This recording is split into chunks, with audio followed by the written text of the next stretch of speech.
এবং তথ্য প্রবাহের যে বিএনপির স্থায়ী কমিটির সদস্য মির্জা আব্বাস বলেছেন, সংবিধানকে কবর দেওয়ার কথা বলেছে বৈষম্য বিরোধী ছাত্র আন্দোলন। তারা ছাত্র জনতার আন্দোলনকে এককভাবে নিজেদের করে নিতে চায়। শহীদের রক্তের উপর লেখা সংবিধানকে কবর দেওয়ার কথা শুনলে কষ্ট লাগে। রোববার নয়াপল্টনে একটি কমিউনিটি সেন্টারে ঢাকা মহানগর দক্ষিণ বিএনপির সাংবাদিকদের সাথে এক মতবিনিময় সভায় এসব মন্তব্য করেন মির্জা আব্বাস। যখন মুক্তিযুদ্ধে অংশগ্রহণ করেছি এবং সেটা একবারে ফ্রন্ট ফাইটে অংশগ্রহণ করেছি, মুখোমুখি যুদ্ধে সামনাসামনি, আমার সঙ্গে বহু সহকর্মী ৭১ মারা গেছে, আমার বন্ধু বান্ধব। সেই সংবিধানকে যখন কবর দেওয়ার কথা বলা হয় তখন কিন্তু আমাদের কষ্ট লাগে। এই মতবিনিময় সভায় যোগ দিয়ে বিএনপি চেয়ারপারসনের উপদেষ্টা আব্দুস সালাম বলেছেন, ফ্যাসিস্ট আওয়ামী লীগের পতনের পেছনে সাংবাদিকদের ভূমিকা ছিল। বিগত ১৭ বছরে শুধু বিএনপি নেতাকর্মী নয়, সাংবাদিকরাও আহত, নিহত ও পঙ্গু হয়েছেন। এমনকি অনেক সাংবাদিক কারাবরণও করেছেন। সুতরাং সংকটটা শুধু বিএনপির নয়, এই সংকট সবার। পরস্পরের সহযোগিতার মধ্য দিয়ে কিন্তু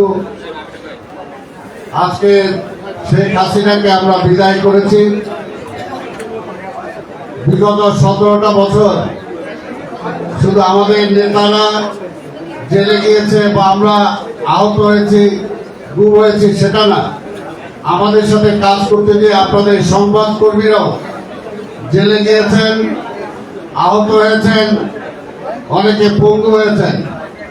কাজে আপনাদেরকে আলাদা করে দেখার কোনো বিষয় নাই।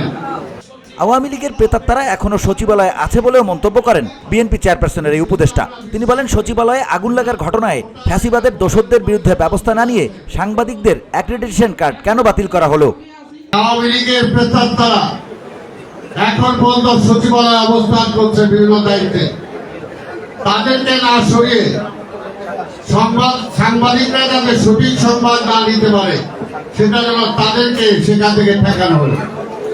এই কারণে বলবো যে এখনো সমস্যা কিন্তু শেষ হয় নাই।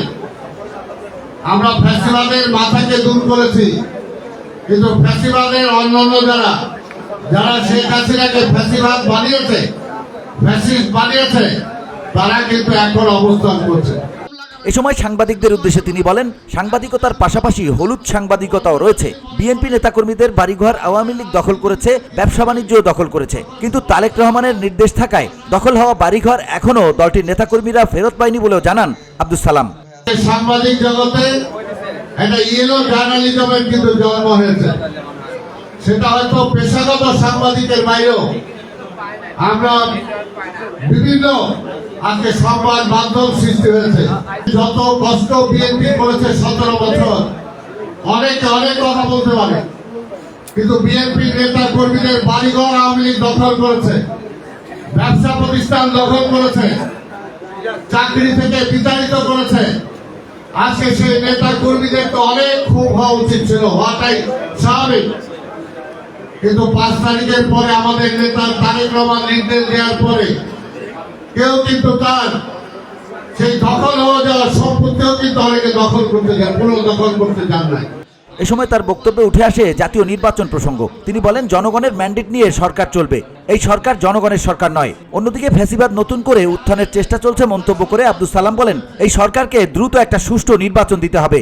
আমরা চাই যে জনগণের ম্যান্ডেট দিয়ে সরকার চলবে। আজকের এই সরকার একটা অনির্বাচিত সরকার, দীর্ঘদিন চলতে পারে না। এই সরকার আমাদের, আমরা স্বীকার করি, আমরা এনেছি, কিন্তু তাদের দায়িত্ব কতটুকু সেই সীমাবদ্ধতার মধ্যেও তাদের থাকা উচিত। যেটা আমরা দেখতে পাচ্ছি আজকে ফ্যাসিবাদ নতুন করে আসার জন্য চক্রান্ত করছে। কাজে হয়তো সেটাও যদি হয়ে যায় তাহলে কিন্তু আম ছাড়া সবই যাবে। সেই কারণে আমরা বলি, এই সরকারের মূল দায়িত্ব একটি গ্রহণযোগ্য নির্বাচন জাতির সামনে উপহার দেয়। এই মতবিনিময় সভায় অংশ নিয়ে অন্তর্বর্তী সরকারকে দ্রুত নির্বাচন দেওয়ার আহ্বান জানান বিএনপি নেতা ও সাবেক সংসদ সদস্য সালাউদ্দিন আহমেদ, কাজী আবুল বাশার, রফিকুল আলম মজনু এবং তানভীর আহমেদ রবিন। গণতান্ত্রিক দেশ, সুশাসনের দেশ, মানুষের অধিকারের দেশ, এটা আমাদের সাংবিধানিক কথা, সাংবিধানিক অধিকার। খুব শীঘ্রই নির্বাচন দিয়ে একটা সুন্দর নির্বাচন উপহার দেবেন এই প্রত্যাশা রেখে আমাদের সাংবাদিক বন্ধুদের কাছে আমি অনুরোধ করব আপনাদের সহযোগিতার জন্য। আমরা কৃতজ্ঞ আপনাদের। আমরা সকলে একসঙ্গে একটি সুন্দর বাংলাদেশ আমরা প্রতিষ্ঠা করতে চাই। VOD Bangla news desk.